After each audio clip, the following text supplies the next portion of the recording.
Hey guys, how's it going? Welcome back to another episode. Jason's here.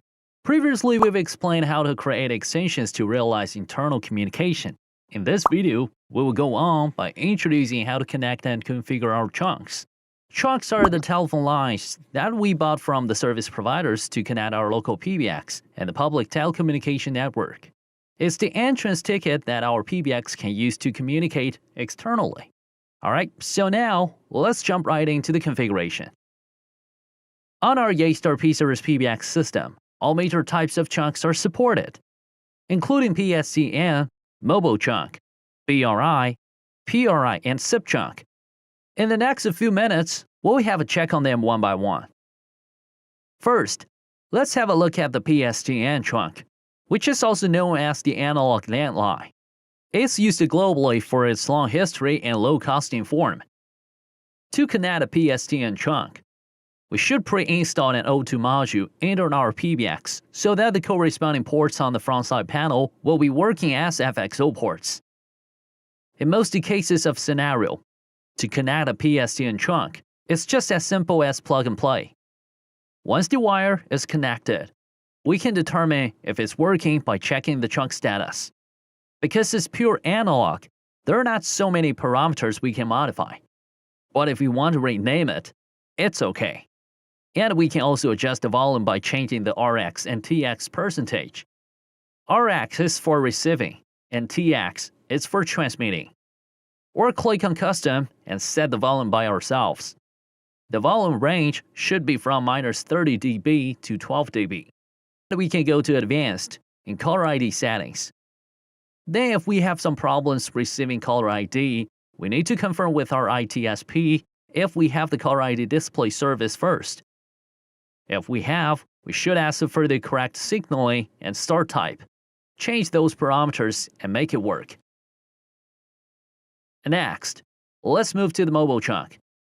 There are three kinds of modules support mobile chunks: GSM, WCDMA, and 4G LTE modules, covering 2G, 3G, and 4G networks.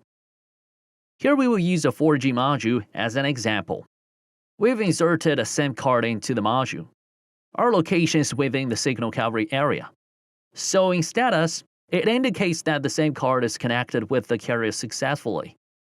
However, if there's a PAN code required, we can click on Edit and put the SIM card PAN code in the selected area. Now let's talk about the PRI chunks. Here we have an E1 chunk. We should use an AX30 expansion board to get connected with it, which is only supported on P560 or P570. The configuration page for the E1 chunk is a little bit complex, but still, usually it can be plug and play. If the status indicates something wrong with the connection, we should contact our service provider for guidance to modify those parameters, especially the signaling. We can also set up an outbound caller ID for the E1 chunk. We'll talk about this in the future video. Now let's continue with SIP chunk settings. All of our P-Series PBX models are IP-based.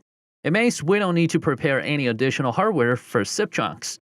It's already embedded on the motherboard. Yeastar has tested leading ITSPs across the globe and provides configuration templates for the tested and certified ITSPs. If a template is already supported for our ITSP on the PBX, we can quickly create a SIP chunk by the template. If it's not, don't worry, we can use the general mode. Here we support two ways to get connected with our service provider. The first one is to create a register chunk. We need to get the hostname, domain, username, password from our service provider. If there's an authentication name provided, we also need to fill it in. The second one is the peer chunk. Compared with the registration chunk, we need less information. It's usually used when the provider requires a hardware level verification.